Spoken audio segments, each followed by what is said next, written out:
Hello, everyone, and welcome to Police Off the Cuff, Real Crime Stories. I'm your host, retired NYPD Sergeant Bill Cannon, a 27-year veteran of the NYPD. You know, some recent releases of evidence against this infamous two, Jodi Hildebrandt and Ruby Franke case, has really been, we knew this case. We followed this case practically when the allegations were forthcoming. But when you see what has been recently released, it's the personification of evil, real evil, and evil in regards to two holier than thou women that not only thought they were above the law, but thought they were performing some divine ritual on the children of Ruby Franke. And in addition, Jodi Hildebrandt, who was a counselor. Just imagine this woman, when you look at the evil in her face, and of course, Jodi Hildebrandt is the woman on the right. Just think of her counseling anyone. Quite disturbing. And then add to that the fact that the Church of the Latter-day Saints was referring clients to her. That's extremely scary, isn't it? The evidence dump that came about yesterday, we see things that we just heard about previously. But now when you actually see them and you see the arrest video of Ruby Franke and Jodi Hildebrandt, you can just see, again, evil personified here. I don't know any other way to describe this. Evil in the name of the Lord, which is even more disgraceful and more disgusting, hiding behind religion when what you're doing is just, again, the personification of evil. And thank goodness, at least a spotlight has been shined upon this. A spotlight that shows, they say you want the truth, shine a light on it. And that's what was done here. And we know both Ruby Franke and Jodi Hildebrandt pled guilty and received 4 sentences of 1 to 15. So if we add up 15 times 4, we have 60. I hope they do every year of those 60 years because they deserve to be sentenced to 60 years in prison. Lieutenant Peter Pranzo, welcome, Lieutenant Pete. He says, hi, Bill and Police Off the Cuff chat friends. Great friend, Lieutenant Pete. I'll go into the chat a little bit more later because we have to do the full intro here. So, folks, we're going to dig into this. And just to show you this is because we have highlighted this case before. And then with some of the evidence and seeing how Jodi Hildebrandt and Ruby Franke behaved upon their arrest is really eye-opening. I think you could see even more of the egregiousness of their behavior. So hold on to your hats. Hold on to your seats. You're about to enter true crime from a police perspective. And of course, you're getting it off the cuff. You're about to enter the police off the cuff zone.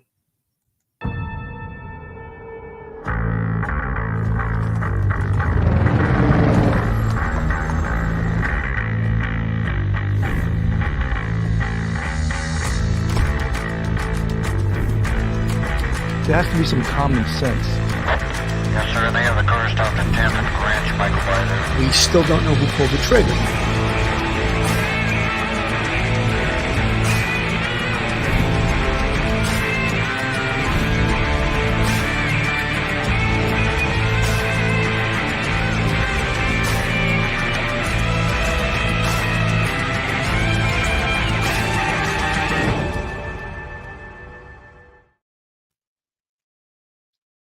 Prosecutors in Washington County have released their case files containing a significant amount of evidence gathered during the investigation and prosecution of child abusers Ruby Franke and Jodi Hildebrandt. Franke, known for her deleted 8 Passengers YouTube channel, and Hildebrandt, founder of the Orem-based mental health company Connections Classroom, was sentenced to prison in February after both previously pleaded guilty to 4 counts each of aggravated abuse. The release of the case files through Utah's public records law comes roughly 6 months after a 12-year-old escaped from an Ivins home, knocked on a neighbor's door and asked for food and water. The neighbor called police, noting duct tape on the child's ankles and wrists. According to Santa Clara Ivins police, the child had open wounds from being tied up with rope and was emaciated and malnourished. The child told police that Hildebrandt tied them up with a rope and put cayenne pepper in their wounds. Police arrested the child's mother, Franke, and the owner of the home, Hildebrandt, who was also Franke's business partner. A second child, who was 10, was found in the home and also determined to be malnourished. The records released on Friday include written reports, audio recordings, video files, and images documenting the severe nature of the abuse that the children endured. Among the documents released was 60 pages of Ruby Franke's journal from May 2023 to August 2023.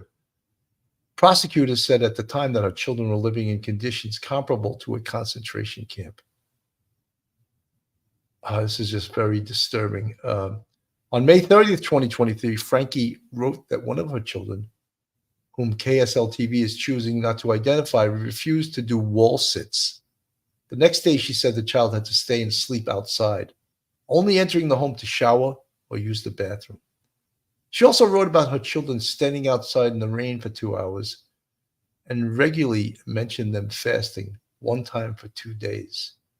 The next month, she said, one of her children ran away at 1:15 a.m. before being found 2 hours later. Franke wrote longer entries that included disturbing details, calling her children sinners, saying they had made satanic choices, and reinforcing the idea that they needed to repent. She compared one of her children to a snake, saying the child slithers and sneaks around looking for opportunities when no one is looking. She said they needed to be 100% obedient with exactness, no wavering, no hiding. On July 11, 2023, Franke wrote that she poked one of her children with a cactus poker to force them to stand in the sun. She said the child didn't flinch when she poked them in the neck, and Hildebrandt tapped them on the cheek to wake them up. These are just some of just horrific allegations. And, you know, if any of these things were not true, then Jodi Hildebrandt and Ruby Franke would not have pled guilty. They would, of course, have taken this to trial. But as we know, none of that, they did not do that, did they? They did not take this to trial. And because had they taken this to trial, I think any jury, A, would have found them guilty, and B, they would want a life sentence for this. This deserves a life sentence, I believe. And something about Utah and the way that this all went down, and they were allowed to plead guilty for obviously a reduced sentence, I think it's a bit disturbing. And I question whether or not they're going to serve this full sentence, which they absolutely deserve to. Chris Keys from the chat: the police handled the children wonderfully. The girl was found sitting in a room on the floor and didn't talk. Yet the police and medics understood to be caring and patient. Of course, they're trained for that, and I agree they did a wonderful job. Barbara Ann, the Bible tells us that this is the way it's going to be. Things will get worse. Evil considered good, good considered evil. I want to play a little bit of this sidebar with Jesse Weber. It shows some video previously unseen that gives us a bird's eye view of what was going on here, and just really disgraceful. So hungry. He's hungry and he said he was carrying stocking feet. So he escaped. We need the police here now. They're on the line. Can you remember that now infamous 911 phone call from that neighbor? Very emotional. Well, here's a different angle. Here is him on the phone with 911 dispatch, but it's captured from his home surveillance cam. I just had a 12-year-old boy show up here at my front door asking for help. And he's said he just came from a neighbor's house. And he's emaciated. He's got tape around his legs. He's hungry and he's thirsty. Need someone immediately. It's heartbreaking. It's just tough to listen to no matter what angle we're showing that. But let's go to the body cam footage. That was big in this release. And we're going to start it off with body cam footage of Jodi Hildebrandt. This is amazing. And I just want to preempt this by telling you the police are going to Jodi Hildebrandt's house, and they do not have a search warrant to search the house, but they're there under exigent circumstances. So exigent means it's an emergency. So they do not need a search warrant because they didn't have time to get it because they believe there's imminent danger to the children in this house. Watch the way Jodi Hildebrandt responds. And the officer is trying to get her to step outside the home because the law says to arrest someone inside their home, you need a search warrant and an arrest warrant. They had neither. So he wanted her to step outside so the arrest location could be outside. But under exigent circumstances, meaning it's an emergency, he didn't need any of those things. He could just pull her out of the house and lock her up. So let's watch a little bit of this right now.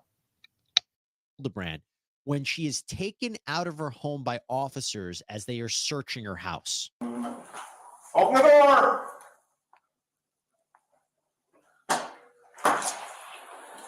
Jodi, I need you to step out. I have my attorney. That's great. Step out of the house. No, I'm not gonna step out of the Step out of the house. house. Step out of the house. Whoa, whoa, whoa, whoa, whoa. We're just gonna Come on, stand be up. Stand up.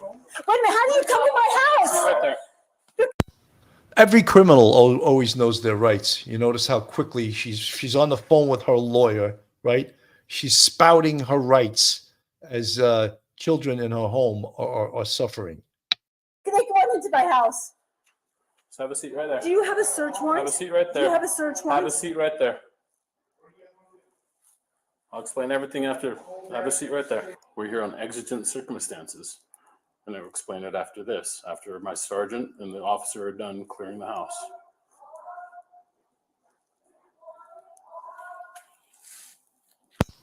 So the search of the house, they're searching for the children.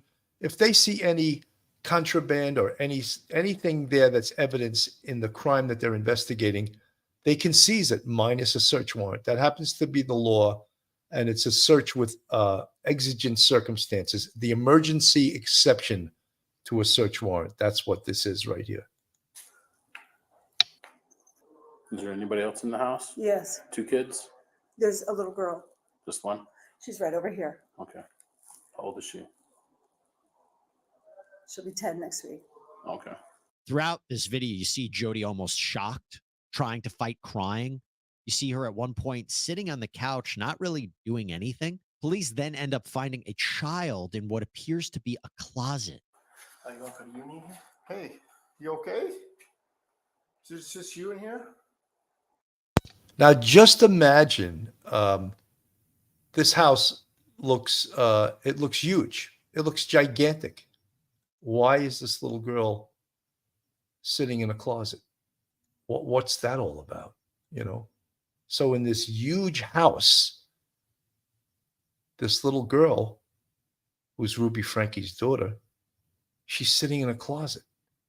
almost like what the judge said, almost like a concentration camp. Just utterly despicable. What's your name? I just have one. Where's your sister at? Contact one. You okay? Huh? You doing okay? You don't want to talk to me? Yeah, that's okay. Can you come with me though? We got Jodi out here. You know Jodi? She's outside with us. You take your time, Dad. I'm in no hurry.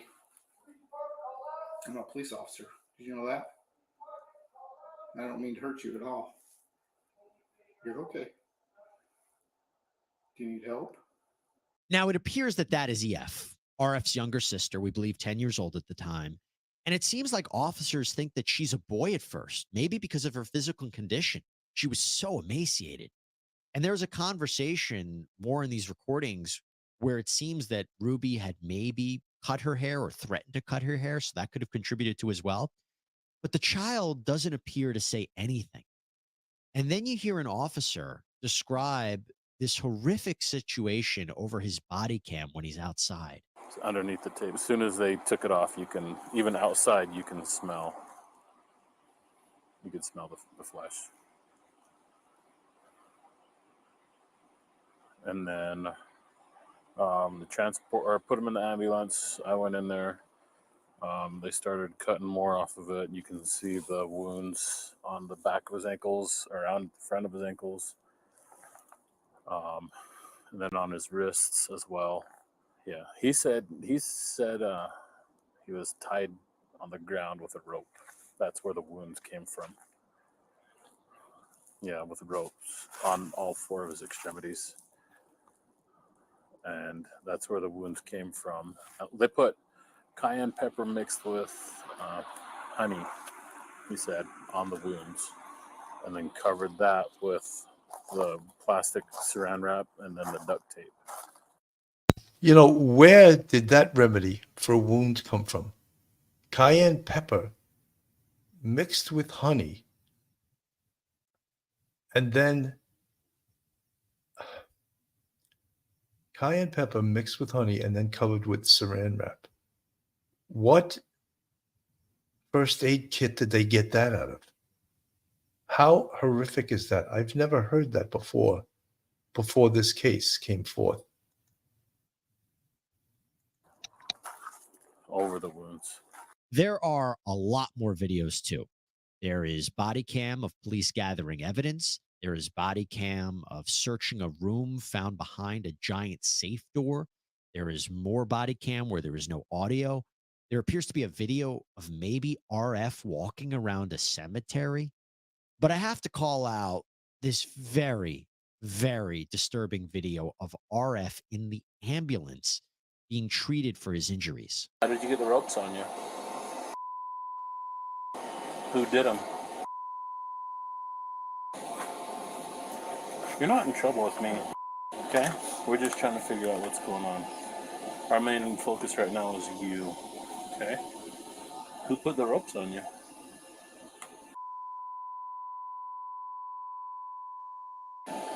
Supposed to help you what? And I will tell you, going through this today was not easy. It is incredibly difficult.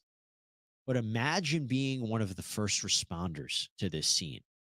Here's an EMT worker fighting back tears. I'll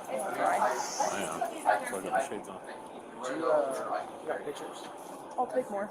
Or do you want me to send them to you? Now let's talk about Ruby Franke, because there is also this video of when Ruby arrives at the house. She was informed the police were there. She shows up, and you see her being patted down, and she just sits on the couch at one point. Doesn't say a word. In fact, she's not very responsive to officers in general. Place your hands on your back for me. Perfect. You don't have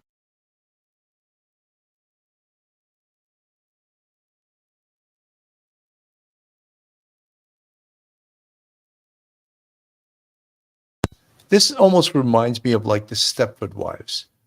She's almost like this robotic type person.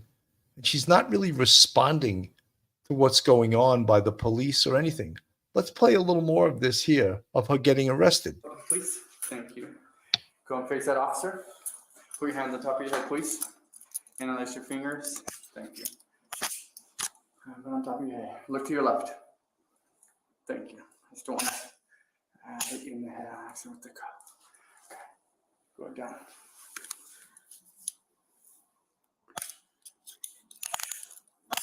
Grace, you want to let you know what criminal charges for, so you're under arrest. It's going to be 2 counts, second-degree felony of child abuse or neglect. Okay. Do you understand that or no? Are you okay? I'm wondering if there's like a medical clearance that needs to, like, do you need medical attention before you go to the jail? Okay. For the malnourishment, you guys are in direct custody of those kids. Okay, do you have any questions for me at this time? No questions? Okay, we can open. You know, her behavior is that of like a robot. It's like robot-like, her behavior. It's really, when you think of it, extremely disturbing. Her behavior upon being arrested. I mean, I find it just horrific, especially when you see some of her notes, her conversations. I'm going to play this on the screen. Today, it's noted that RF has to sleep outside.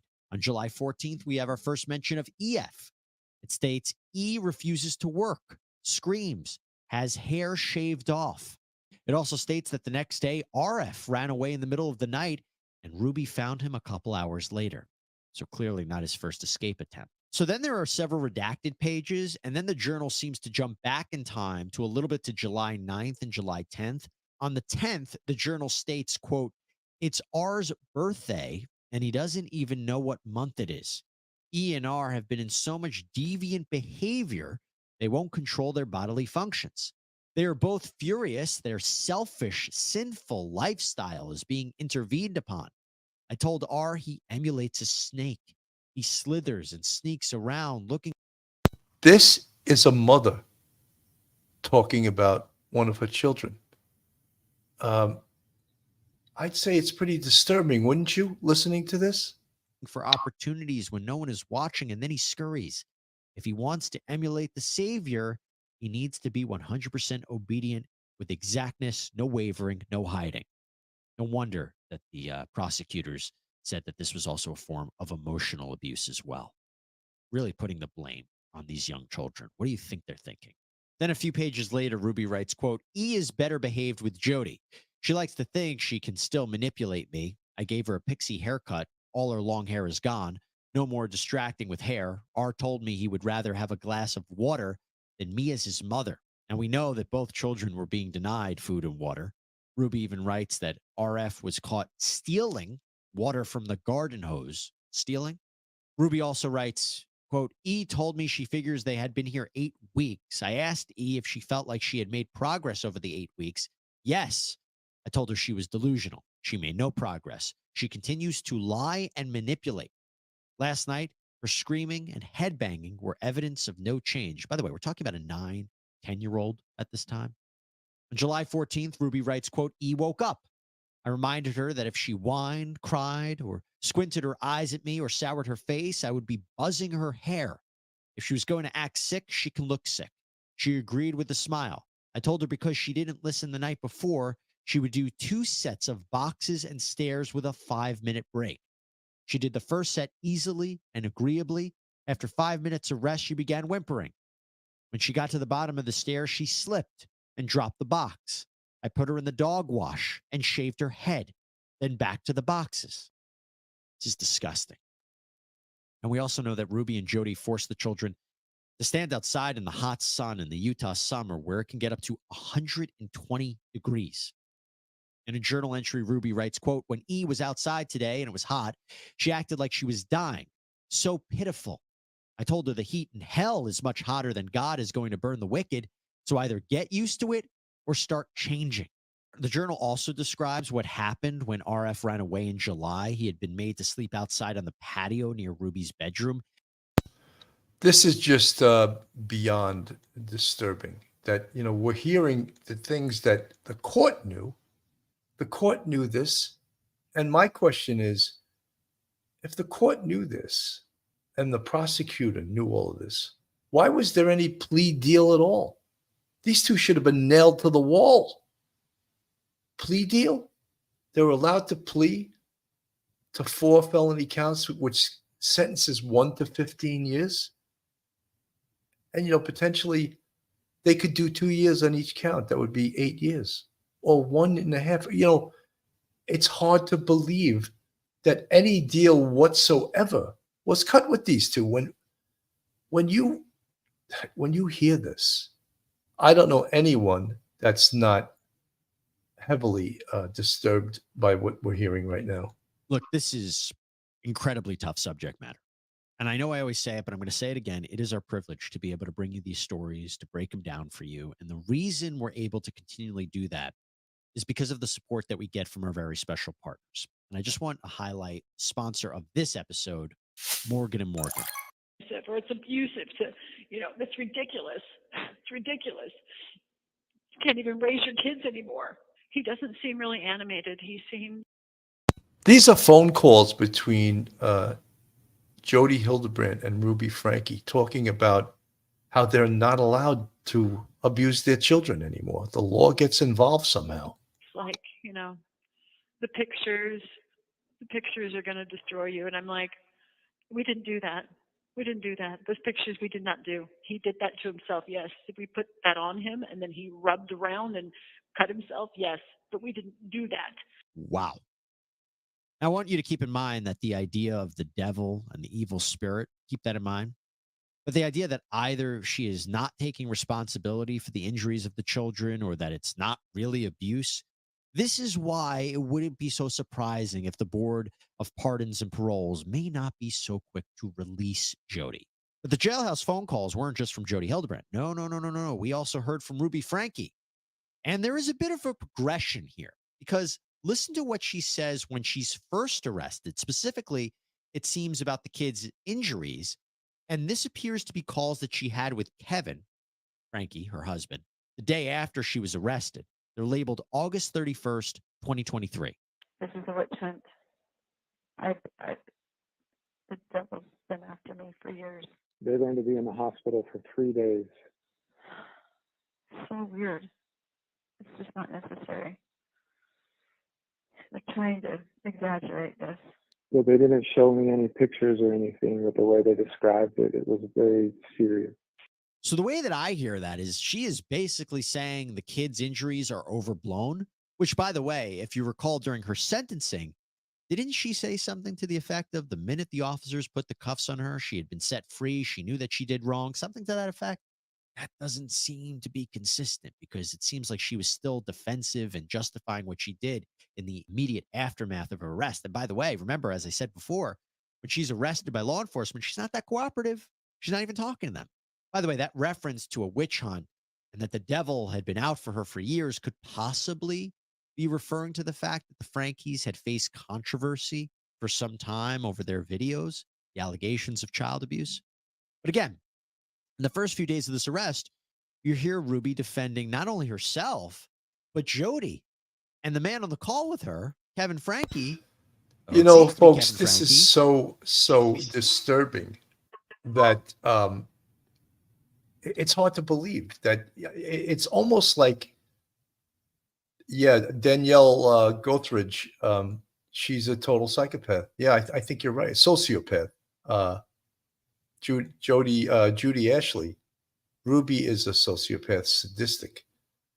It's like they're not even seeing, and that's one of the, sometimes when a judge sentences someone, Donna Halligan, I'll read this first. Hopefully the Board of Pardons reads the journal is not strictly Mormon and believes this BS. Sometimes when a judge sentences someone, he takes into consideration if that person is truly sorry, truly understands what they've done and what they've done was wrong and the hurt they caused. I don't think these two understand it at all. I don't think they care. I think they're more concerned with themselves than the conduct the damage that they did to these children. most upsetting thing is that I am completely misunderstood. That is the most horrible feeling. Like my own family misunderstands me. They misinterpret me. And poor Jodi, they misinterpret her. They misunderstand her. She puts her neck out on the line for people, and then they get mad at her. I mean, it is just horrendous. It's horrendous. And you know what? Every Joseph Smith, every wonderful man of God has had to be misunderstood. That's right. And so I'm going to get out of this. Who knows? Maybe in 10 days I'll get out of this. If I'm, if truth prevails right now, or, who knows, like 20 years? I don't know. I don't know how long. But I'm going to step out. I'm going to say I went through everything God told me when I was driving before I called you. I didn't have any information. I didn't know anything. And the Spirit said, your children are going to be removed. Truth in our family. And thank you. This weak little excuse for a man that you see on the screen, Kevin Franke, he was basically booted out of his family by a woman, Jodi Hildebrandt, that was stronger than he was. And his wife took up with Jodi Hildebrandt, and here he is defending his life. He sees nothing wrong here. He's not seeing what occurred. He's is he still trying to save his marriage? Dude, it's too late. And you're a very weak man. For 21 months, you didn't even visit your children to see what was going on with them. Disgraceful. I am committed to our family. I'm committed to you and our marriage, no matter what happens. Thank you. Thank you. I will be here to support you in any way that I can. Well, thank you for stepping up. If she really believes that, yeah.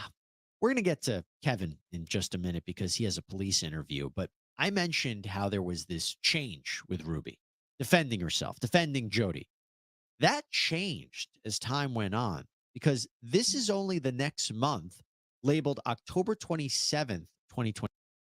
That changed because she was told by her attorney, this is what you are facing.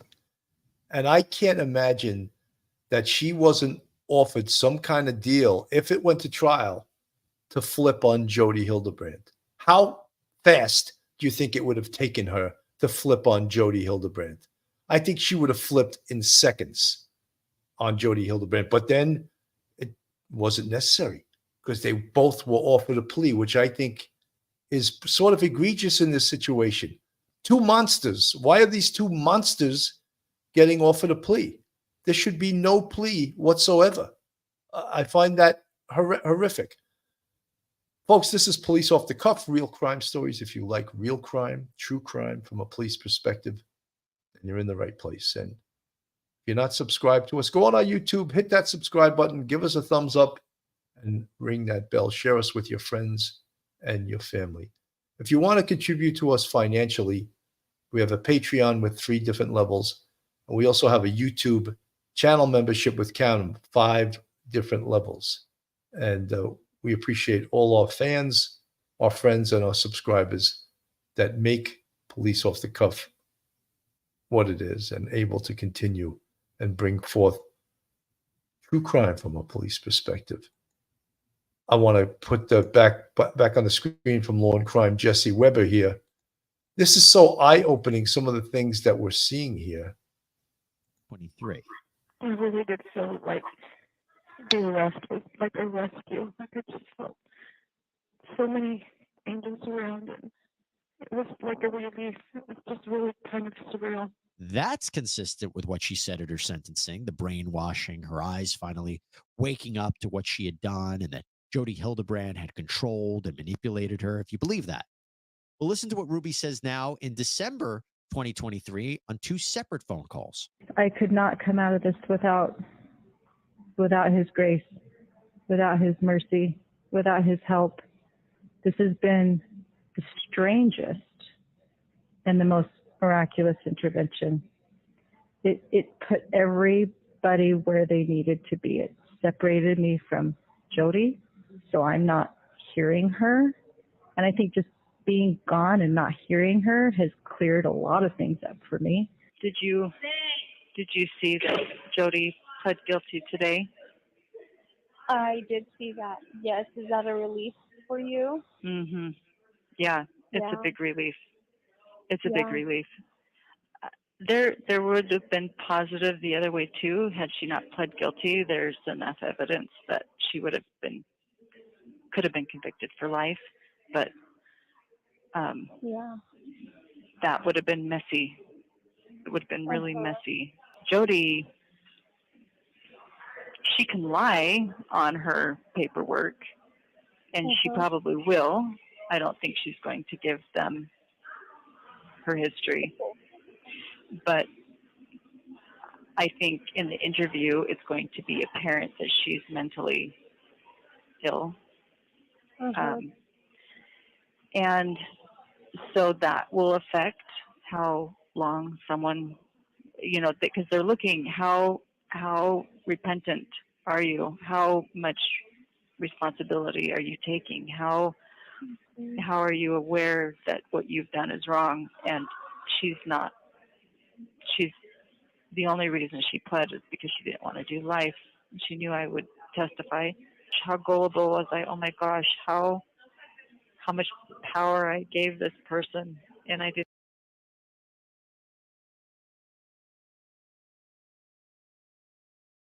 She says that she knew that I would testify against her, right? So that was all what we predicted, is that they both hastily took a plea, because if this case went to trial, I think a jury would have convicted them quite quickly, and perhaps Ruby Franke would have got a lesser sentence, because it appears that Jodi Hildebrandt is the worst of the two, but not by far. I think Ruby Franke is close. It was her children that this was happening to, right? But I think that Jodi Hildebrandt has some powers in regards to mind control and controlling people. And maybe she was partially doing that to Ruby Franke. But I think Ruby Franke had some evilness without Jodi Hildebrandt controlling her mind. See it. He's like, Jodi denies everything. She denies having anything to do with this, and I was shocked. I was like, what? And I'm still telling Lamar, like, all of the justifications and all of the, I'm talking like a criminal. I sound like a mad person. He was so patient with me. He was so patient with me. He would just look at me and like kind of dumbfounded, like I'd said 2 + 2 is 7, and I really believed it. And he would just stare at me. I'm like, what am I saying that's so off? And but that's because I really believed it. But then when I heard that Jodi was not talking like that, she was denying the whole thing, it told me she knew all along. And then I was like, crap, what am I on? And that's when things kind of started turning. I was like, so all of a sudden she's taking responsibility for the things she did, but she's dumbfounded that Jodi isn't. She's a criminal. She's a criminal. She's a brainwashing criminal. This is an interview with Kevin Franke, and through this whole case, I have been very critical of him. To me, he seems like a very weak man that took no control, stayed away. And I have to think also, this is partially has to do with money. And what do I mean by that? Well, who had the money in this situation? 8 passengers at one point. The podcast that Ruby Franke had at one point had 1.5 million subscribers. That's a lot of dead presidents on green pieces of paper. So is he trying to get that money? The next phase of this case is going to be a civil case. And I hope besides that Jodi Hildebrandt does 60 years in prison, I hope they take every single penny that she has in this world the people that were damaged by her. This is an interview with Kevin Franke. Let's hear a little bit of this. The 18th of this month, we met she requested me to sign over vehicles, or the titles to the vehicles, the vehicle that she drives, that were all in my name. When's the last time you physically saw Russell or Eve? The day that I moved out, July 24th, 2022. 24th of 2022. Or July 25th, July 25th. So it's my understanding that at least home here in Kayenta and Ivins, have you been to that home? No. You've not been to that home? No, I don't know. I don't know what's anything that's been going on. Like, this is good, man. Like, I would love to be able to help you out with this, and like, I'm seeing the light of being able to help because I'm unaware of your involvement in what's really going on. So for you to say that you're unaware of the status of your kids kind of makes, I know that sounds kind of crummy to you, but it sounds kind of good to me. Like, who lives in that home with your, is it ex-wife? Is it currently a separated wife? Like, who lives in that home with your children? To be honest, I don't know. He is such a weak dirtbag. He doesn't know, and I don't believe it, first of all. So he doesn't know who's living in that home, Jodi Hildebrandt's home, with his wife, what's the status? Is she your ex-wife? Is she your current wife? And you don't know where your children are. And this is for 21 months. Then you're a pathetic piece of shit. All this is going on, and you have no idea. I don't buy it. I know that she's there with 4 of the children, and our 2 older children have moved out. Have you communicated with your wife regarding like disciplining with your kids or their care or their physical well-being? No. So is she doing this on her own and just telling you how your kids are? She's not telling me anything about the kids. The investigators ask about Jodi Hildebrandt, the owner of the home where the children were found. Female Jodi that your wife was with. Do you know a female named Jodi? She is a therapist and a life coach, I know. And she's... Do you respect her? Do I respect her? Mm-hmm. Yeah, I think she's a very honest, truthful person, yes. Okay. Very honest. That is so scary that this guy, I mean, first of all, I think he's lying through his teeth, because just remember, he was coached by his attorney for months before this all went down. So his attorney was trying to insulate him from any culpability with this. So he was coached how to answer these questions. So take that with a spoon of sugar and understand why he's answering these questions like this. Honest, beautiful person. I want you to marinate on that one for a second as we get to what he says in a future interview. Kevin explains a little bit more about connections and how his wife, Ruby, had got involved with the business. Are you involved with their business efforts or no? Okay. So just Ruby and Jodi. No Kevin. In the business? Yeah. Yes. Okay. And were you involved in the 8 passengers account with your family? Yes. I was in the videos, if that's what you mean. I briefly learned about this 2 hours ago. So did Ruby more so do the videos? You know, Kevin Franke almost sounds like a brainwashed prisoner of war also, the way he's answering these questions. It's just this whole thing. There's a specter of mind control in this whole case. For the family? Mm-hmm. And how long did you guys do that for? She started the channel in 2015. And as far as I'm aware, from the time I left, the last video she uploaded was towards the end of 2021. Okay. And again, I'm not aware of anything she's done. You know, folks, it just does not pass the smell test that the 8 passengers podcast run by Ruby Franke and her husband, Kevin Franke, with their 6 children in it, making millions of dollars a year. He has no idea about it. Nothing. No. We're bringing in millions, but I have no idea what's going on with that whole caper. It was all hers. Oh, yeah, I was on the videos. I mean, dude, please, you're a bad liar. Since our separation. Kevin continues to insist that he has no idea what could be going on with the kids and says he focuses on the financial side of things. Are you aware of the physical condition of your children? No, I've chosen to trust my wife with the children. That was part of the agreement of our separation. Is that you allow her to physically provide for the needs of the child? You're just removed from that? I mean, you pay support. I know this is personal questions, but Yes, my job is to financially provide for them. I'm just trying to figure out like how much of a role do you play in the caretaking of specifically of those 2 kids? I pay the bills. Okay.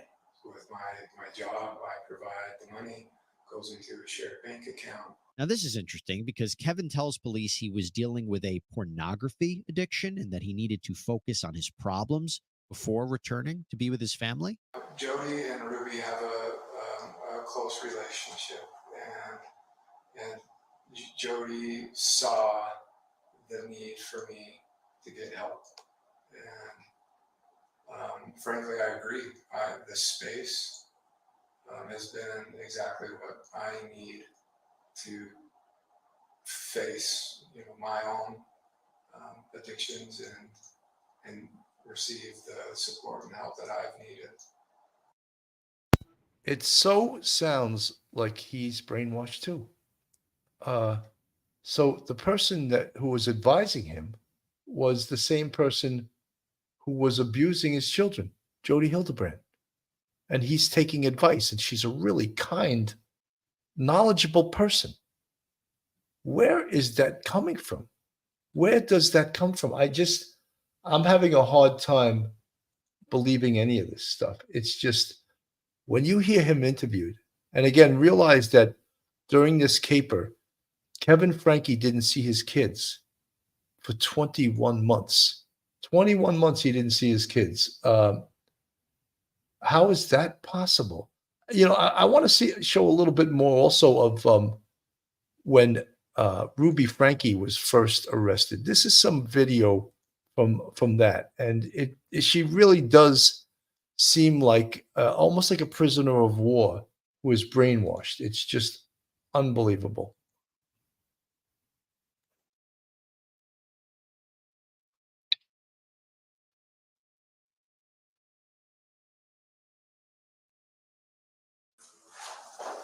Do you want to talk to me about where you live or how many kids you have?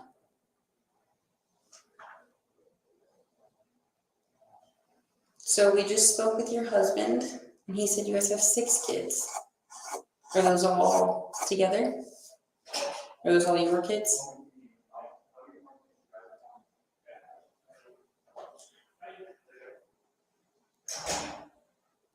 I can wait all day. So it's up to you if you want to talk to us about what's going on.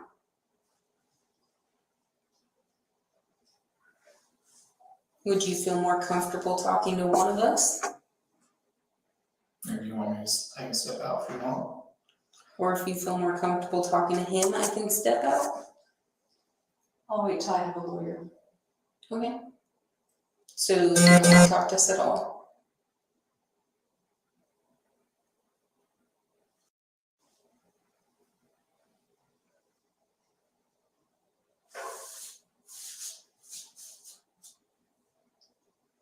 Do you want to answer that? Or you don't want to talk to us about anything? Amazing that she wants to wait till she has an attorney. So now let's watch a little bit of the interview with Jodi Hildebrandt here. How long you lived here in Ivins? 6 years. 6 years. The same house? Wow. You married? Single? Where'd you move from? Utah County. And how long were you up there for? I'm a little nervous. You're to be honest with you, if I was sitting over there, I'd be a little nervous too. So don't worry about it. We're just here to talk, to get your side. And right now we're just asking you just typical questions. My county lived here, that kind of thing. I watched too many detective movies. How yeah. Which one's your favorite? Me too. You can't honestly. I sit there and I'm married, and I sit there and watch those with my wife, and I say, we don't. That's not how we do it. That's not right. So don't take. There's some good ones out there. Don't get me wrong, but most of them are probably a little off base. We're not as mean. I won't get up and beat you up. We don't do that. We just want to get to know you a little. So if you just kind of want to share a little about yourself and what brought you down here. And So I trust my attorney. He said, don't say anything. And I said, I have nothing to hide. And he's like, I know that, but just let me be there with you when we talk. So you guys seem nice people. Yeah. I'm not trying to hide anything. I'm trying to be difficult. This is really, if you knew all the pieces, I think you'd have a lot of empathy for what's going on. That's really what we're. That's what we're looking for. And you're an adult. And the thing about our interview, if we ask you any questions that you don't want to answer, you can just tell us, I don't want to answer that question. But we do want to have a basis and an understanding of what's going on in that home or what went on up north that brought them into your home. Mm-hmm. And so if you want to share any of that and you don't want to answer any other questions, that's okay. I'd like to just tell you, but I don't know who you are. I don't know if you're gonna flip my words. I don't know. And that's the good thing about cameras. Everything, it's pretty much double recorded, audio, video, and it's for the safety of for you and for us because we don't want to flip your words. And this will all be pretty much right there to support you. So we're not going to use anything against you. He's so insistent then. He's an honest, good man, goes to church. I trust him. Why would he say that to me then? I don't know your attorney, to be honest. Well, I'm just saying he's a good, honest man. Yeah, and I'm not. So you guys in the chat, someone just asked, why are they still questioning her when she tells them I don't know.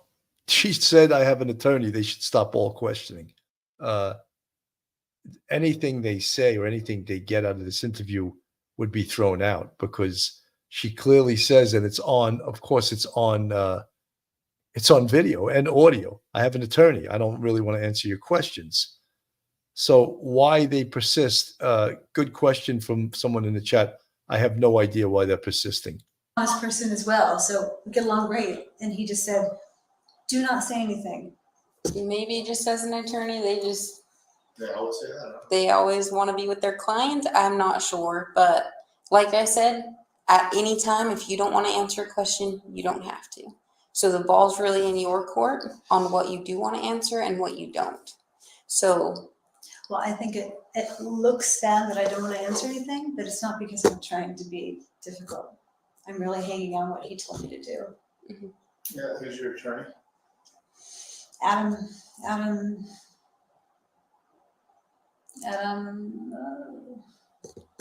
his father's an attorney, his brother's an attorney. Is he local? Yeah. Is it? I don't know. Well, this is obviously going nowhere. And as I said, the interview should have stopped because she tells them, I have an attorney, end of story, end of story with this. She mentions her attorney. I think she also mentioned at the same time the church. She mentioned something about the church. And all of these things are like new things we're seeing.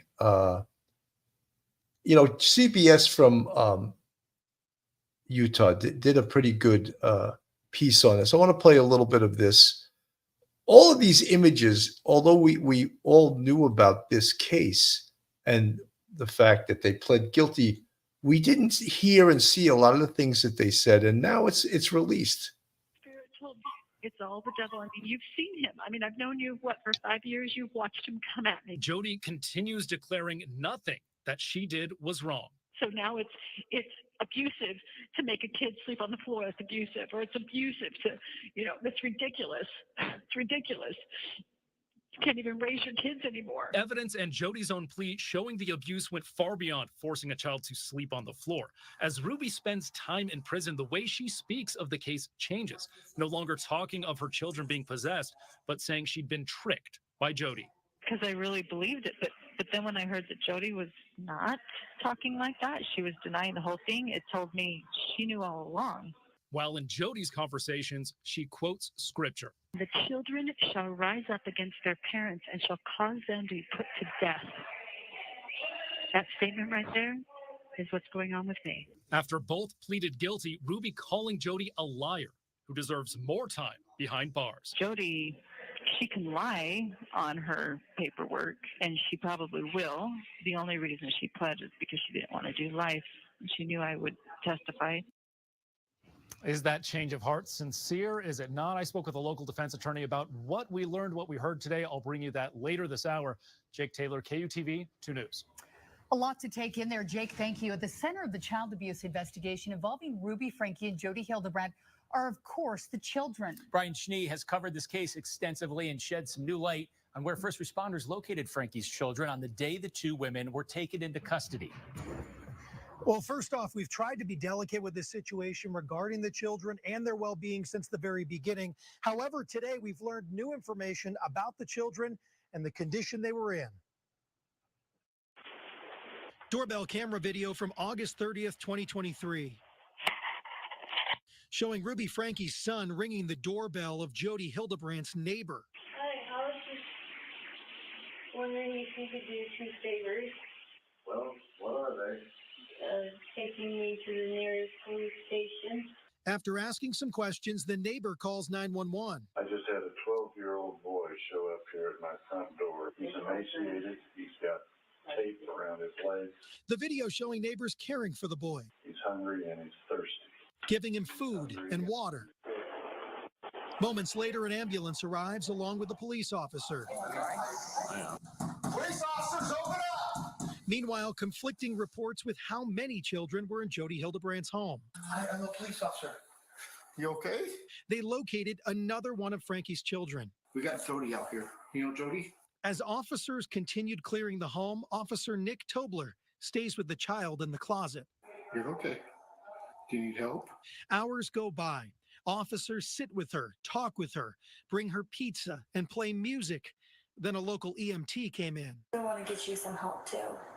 We are safe. Seconds later, she walks out. Both were treated and taken to the hospital. From the top. It's just incredible. I mean, when you think of the trauma that these children endured, how long will it take them to get over? Will they ever get over this? I mean, ever? And at the hands of adults in the name of with the mother in the name of love. But the specter, the large specter that hung over this whole thing is religion.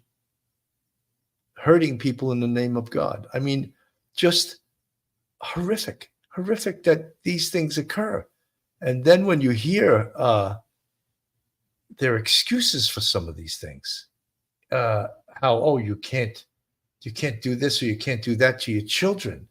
You can't control your children anymore. Just absolutely horrific.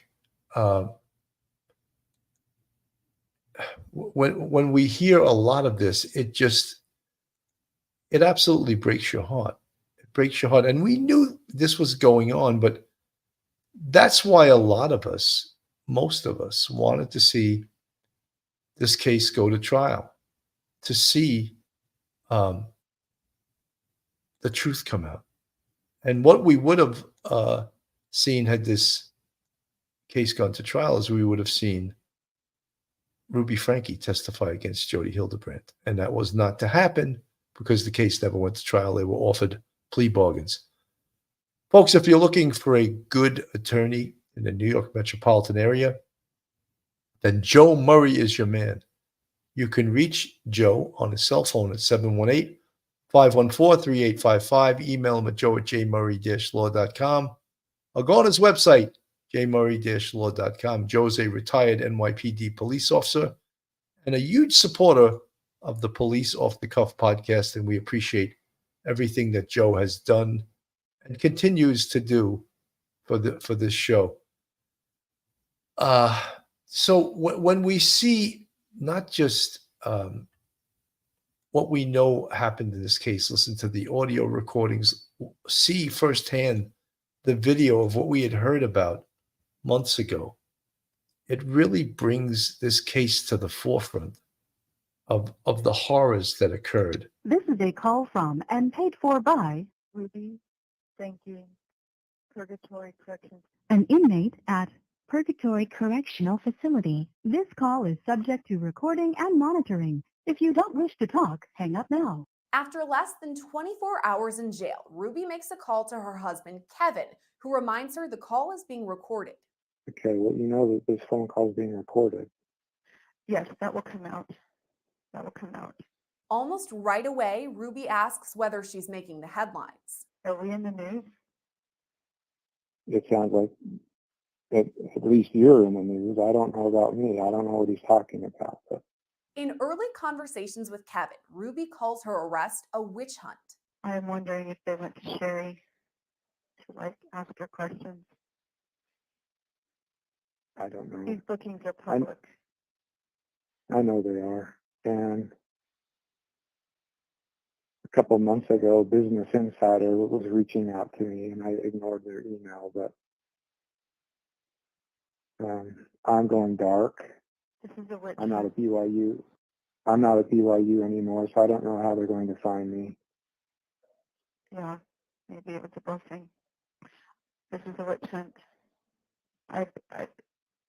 The devil's been after me for years. At first, Frankie doesn't show any remorse, saying children can be full of evil. Adults have a really hard time understanding that children can be full of evil and what that takes to fight it. You've seen what it takes to fight evil. It's not the person you're fighting. And it can look like something it's not. And you've been there, you know that. And so I don't know any adults who are going to see the truth. So I'm calm about this, and I just pray that you'll hang in there. The next day, Ruby speaks with Kevin again and even defends Jodi Hildebrandt. The most upsetting thing is that I am completely misunderstood. That is the most horrible feeling. Like my own family misunderstands me. They misinterpret me. And poor Jodi, they misinterpret her. They misunderstand her. She puts her neck out on the line for people, and then they get mad at her. I mean, it is just horrendous. It's horrendous. Ruby seems to realize the legal implications ahead, but still blames the entire situation on Satan. He's 35 years in this, and he said, even if you are acquitted and are released, they will place legal restrictions on your access to the under 18 children. I figured such. God told me when I was driving before I called you. I didn't have any information. I didn't know anything. And the Spirit said, your children are going to be removed. And I cried out loud. I'm like, no, I'm not done. I'm not ready. And God told me I'm done. And I just, so.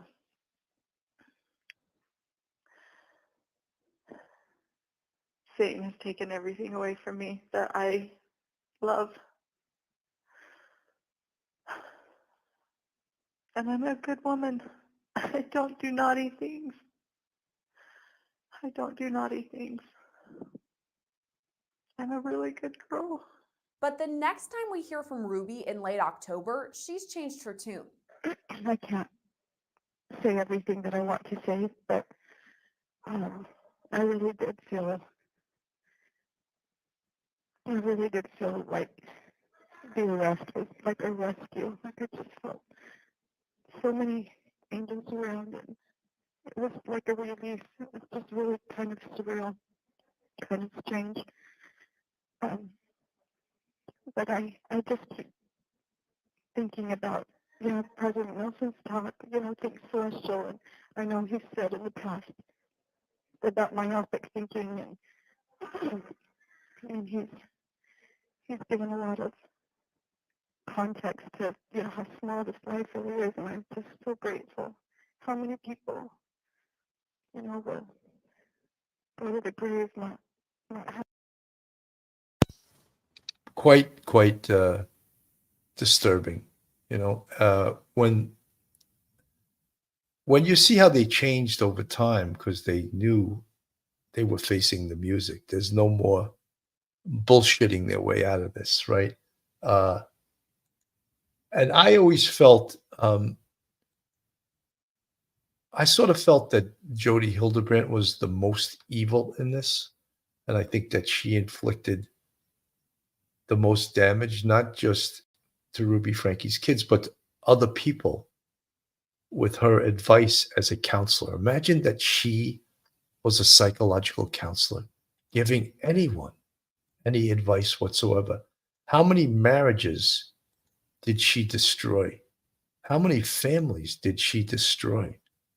She was actually came out here in this that she was treating Kevin Franke for his addiction to porn. Oh, are you kidding me? And what about the relationship that Ruby Franke and Jodi Hildebrandt had that we don't know whether it was a sexual relationship, whether it was just living together? Would they consider that evil? Would they consider that the devil made them do that? And then, Kevin Franke, who basically was trying to insulate himself from this whole thing, he's an evil little individual too. I really think it's crazy. Heather from the chat, she said every husband was addicted to porn. That was her MO. I agree with you. I know she destroyed another marriage, saying that. Ashley Wade, they were lovers. I happen to believe that too, Ashley. I don't have proof of it, but I think you're probably right. I don't know if there is any proof of that. Toro Verdi, every man she counseled allegedly had addiction to porn. Yeah, that was exactly her MO. Late night memories definitely is, Bill. Yeah, that was 100%. She destroyed Adam Steed. Yeah, she destroyed lots of people. I'm sure that there's so many families that we don't even know that she counseled, that she destroyed the entire family. Mel Stiller, he wasn't addicted to porn, and neither were the other men she treated for the same problem. Chris Keys, lovers without a doubt. I just want to ask a question of the chat too. Who do you in this whole situation? If you had to choose one of these people that was worse than the other, hard to do. Who was the most evil? Was it Jodi Hildebrandt? Or was it Ruby Franke? If you think it was Jodi Hildebrandt, put a 1 in the chat. If you think Ruby Franke was the most evil, put a 2 in the chat. I'm just interested because when I stepped back from this case a little bit, I definitely see that there's a lot of involvement from both of them. Was one of them an enabler and the other one took control? Was the brainwasher? Was the person that used mind control? And was that part of Jodi Hildebrandt's training with her counseling service connections? Did she learn mind control? She certainly used it, didn't she? And how about Ruby Franke? What was her role in this? What was she brainwashed by religion? Was she brainwashed by the church? Or was she brainwashed by her relationship with Jodi Hildebrandt? Lieutenant Peter Pranzo. Evil appears in many forms. 100% agree with you, Lieutenant Pete. You're absolutely correct. Most of you guys that are in the chat, there's a couple of Jodis, but most Rubies saying Ruby was the most evil. Lori Blythe chooses Ruby Franke, right? Danielle Guthridge, Ruby. So no one's getting off. Chris Keys 1 and 2. Yeah, it's hard to decide, right? They both sort of enabled each other. Diane Krause, how are you? Good to see you. Tank Girl. Kevin said in one of his interviews that Jodi and Ruby slept in the same bed when Jodi was living with them before he moved out. Yeah. I mean, that tells you there was a relationship there. Pauline Buckles, too, she gave Hildebrandt her children to experiment on. Horrible, right? And, you know, when you listen to some of their phone calls and they're acting like the authorities don't understand, they're stopping us from doing terrible things to our children that we have the right to do. That's disturbing. That's scary. And in covering this case, Ashley Wade, it was Jodi Hildebrandt. There was a lot of podcasts and other channels that have interviewed her niece, who she tortured the same way as these two children. Other men who say Jodi ruined their marriages. Actually, I've watched a lot of that. The Mormon podcast, I watched some of that, and I've seen Shari Hildebrandt, a lot of the interviews with her, and that for her alone, I hope she sues civilly her aunt. I hope she owns that house one day, because her aunt tried to and destroyed her life. And it's really sad what occurred in that whole situation. That Kitty hates Kitty hates crap. I'm reading corporation. Look at Jonestown. That cult made 918 people drink poison to kill themselves. Cults manipulate people with weaknesses, and that is an example of their power. Kitty hates crap. I happen to agree with you. I remember that whole Jim Jones, Georgetown. And one of the things about that was that most of the people were not willing participants in drinking the Kool-Aid, which was the poison, which brought about a mass suicide. I think that meant most of the people didn't want to drink the Kool-Aid. An example of a horrific cult. Absolutely. Sunny Girl, you all need to hear Kevin talking about all the crazy things happening around Jodi. I have no respect for Kevin. I would not want to hear him talk about anything. Lorraine Raymond, both, but it does start with the mom. I think you're right. Wait, now I have slept in the same bed as my bestie, and no, we didn't have sex, but they lived together in the same household while her husband was kicked out for his porn addiction for 21 months, and he never asked about the children. And that is nonsense. That was coached. His lawyer told him to say that. That is nonsense. I don't believe it. Poppy Pop, seems two very sick individuals found each other, and that can be devastating. They spur each other on. You know, there is some light at the end of this tunnel. And the light at the end of this tunnel is that if the young boy didn't go seek help from the neighbor, this could still be going on, you know. And you see that picture on the left, massive Ruby Franke evidence dump.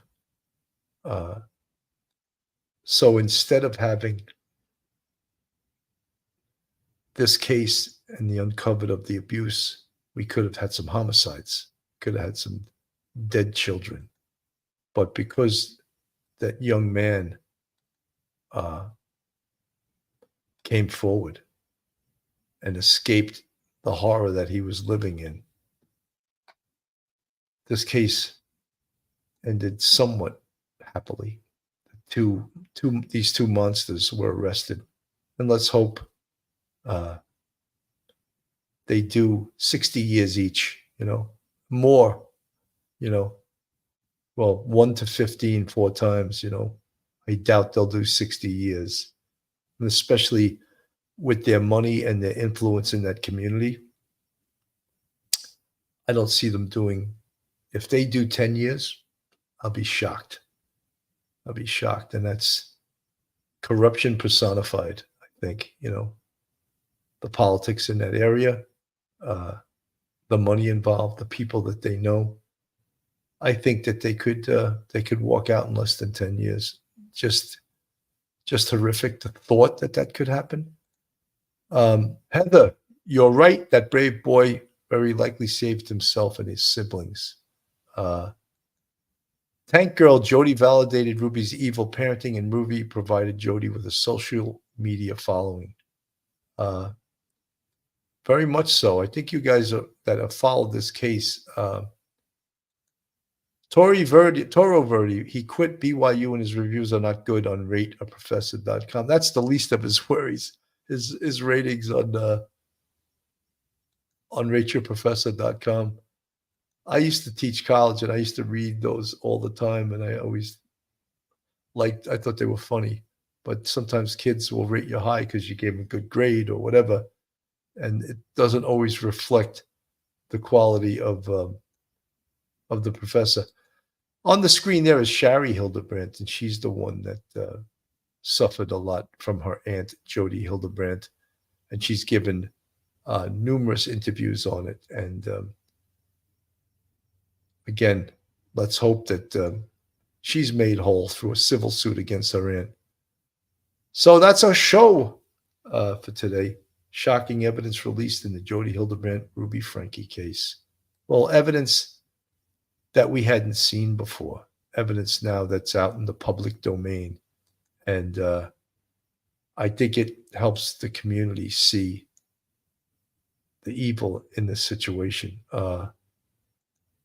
Lori Danielle, the mugshot pictures look nothing like the beautiful woman they portrayed them.